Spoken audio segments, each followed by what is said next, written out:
bam. I'm curious what other effects there are, but so far, that's all I've experienced. And the hero voice lines? Those are pretty cool. They definitely add some intensity to the fights.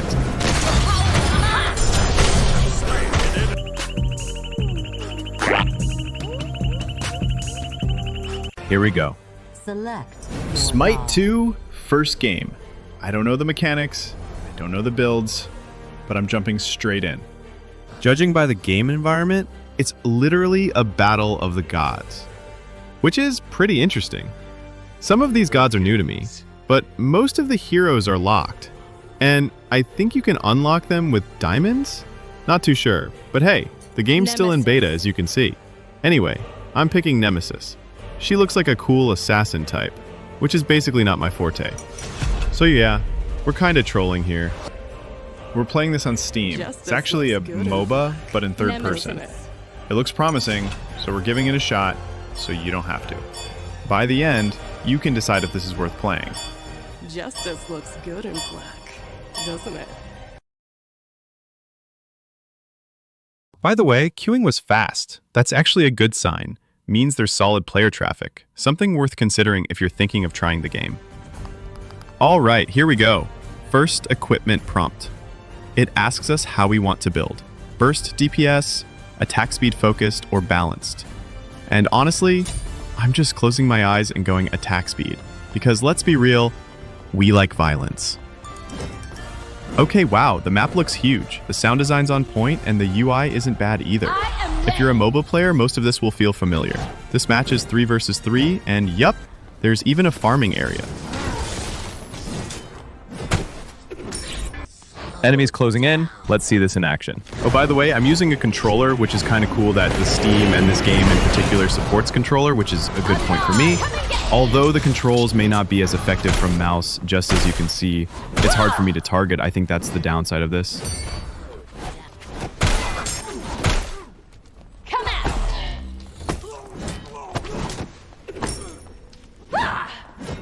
The graphics look amazing. It really feels like you're engaged in an actual war. Maybe because of how the user interface is set up.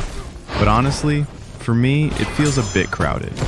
There's just so much happening that I can't even notice the damage I'm dealing.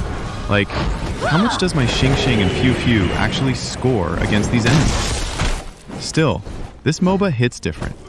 It gives you that kind of game adrenaline where you're in full control, walking, attacking, navigating, aiming, everything's on you.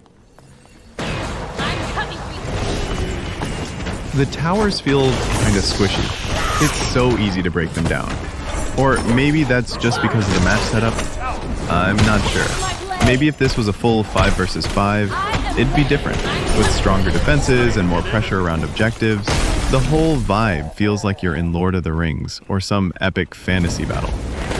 Massive gods, fiery skills, and a battlefield that really pulls you in. The intensity is there for sure. The visuals and effects line up perfectly with the sound design, like this fire effect. It actually feels like it's burning right in front of you.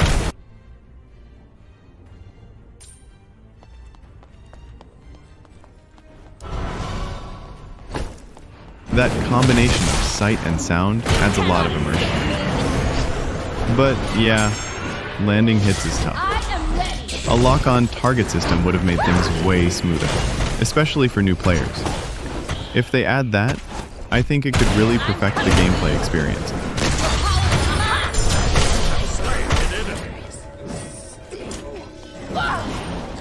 The equipment system here is actually pretty solid, especially for new players. Not everyone wants to spend time reading through long equipment descriptions or recipes. This one just asks you what kind of build you want, with a single tap of a button. Super convenient.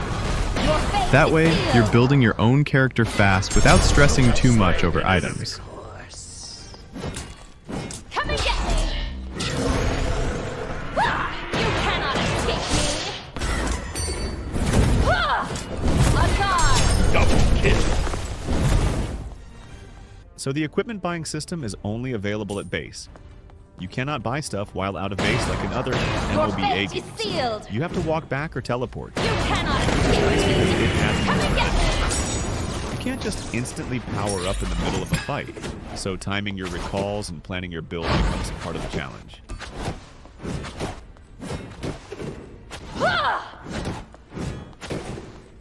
Okay, this is embarrassing.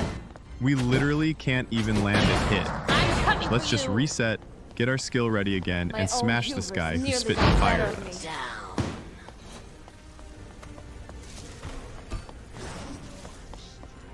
Come out! You cannot escape me!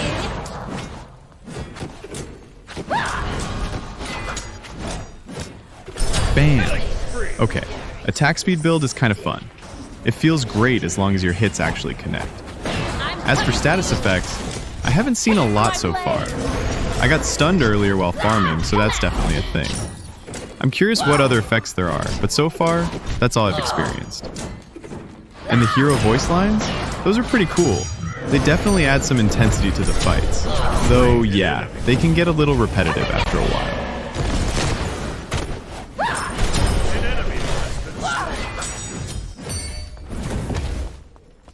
We're now closing in on their last Chaos Phoenix Tower. Let's try to break this fast. Oh. Wait, can't do it. We don't have enough minions to tank the tower, and the enemy heroes are already here.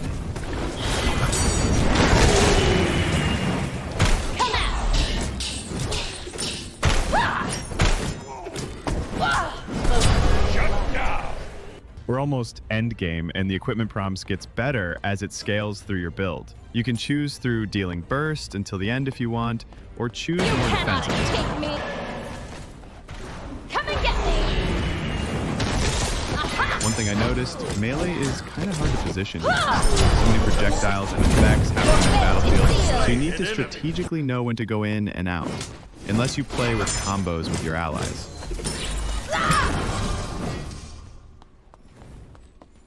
The gameplay is fast-paced, purely PvP and objective-focused. Kinda reminds me of Rakion Online.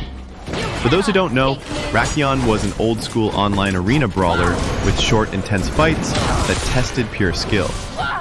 Safe to say, this game feels like Rakion, but in a MOBA setup. And if you don't know Rakion, just ask your gamer uncle.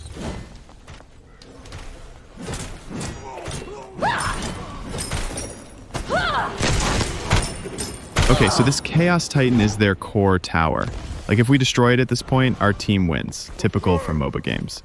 But this one's cool. It's like a boss that we need to take down. It's so intense, for real.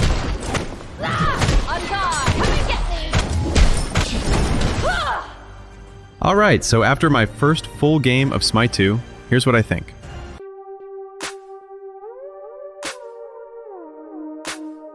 Queue times were super fast, which means the player traffic is healthy. The graphics and sound design are also on point. The fire, the effects, the voice lines. It all feels intense and immersive, almost like you're in some Lord of the Rings battle. I also really like the equipment system. It's beginner friendly. You just pick your build path with a tap, and boom, you're set. Plus, the third-person perspective gives you this different kind of MOBA adrenaline, because you're controlling everything. Aiming, attacking, navigating, all in real time. Now, on the flip side, there are some things that need work. The UI feels a bit crowded, with so much going on that it's hard to even track the damage you're doing. Towers also felt kinda squishy, way too easy to break down, though maybe that's just the 3v3 mode. Controls, especially with a controller, take some getting used to, and honestly, hitting enemies without a lock-on option is tougher than it should be. Hero voice lines are cool but can get repetitive, and most of the gods are locked behind diamonds, which might be annoying for new players. But hey, the game's still in beta, so polishing is expected. So overall, Smite 2 looks promising. It's intense, it's different, and it definitely has potential. If you're curious about it, I'd say keep an eye on this one. It could be worth the play once it's fully launched. What do you think? Is it a yay or a nay? Drop your thoughts in the comment. If you like this content, show your support by hitting like and subscribe for more fun and Uncle Gaming.